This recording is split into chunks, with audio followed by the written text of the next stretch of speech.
18 अक्टूबर 2007 आज 15 बरस बीत गए हैं, लेकिन आज भी हम अपने शोधा को याद करते हैं। उन शोधा को याद करते हैं जो 18 अक्टूबर शहीद मोहतरमा बेनज़ीर भुट्टो साहिबा को लेने कराची एयरपोर्ट पहुंचे। लाखों की तादाद में लोग थे, लोगों का समुंदर था।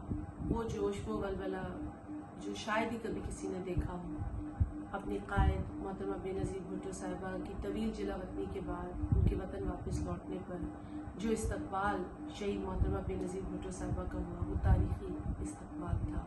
और फिर वो 2 धमाके हुए जिसमें 180 लोग शहीद हुए, 500 से ज़्यादा लोग ज़ख्मी हुए, खुद मोहतरमा उसमें ज़ख्मी हुई। और आज भी जब ये तमाम चीज़ें, वो मनाजिर याद आते हैं तो रोंगटे खड़े हो जाते हैं। लेकिन आज भी उन बहादुर शोधा की कुर्बानी को याद करते हैं, क्योंकि इस मुल्क के अंदर जमहूरियत के हुसूल के लिए बहुत कुर्बानियाँ दी गई हैं और 18 अक्टूबर भी उन कुर्बानियों में से एक कुर्बानी का दिन है। शहीद होने वाले तमाम शोधा को आज भी हम सुर्ख सलाम पेश करते हैं।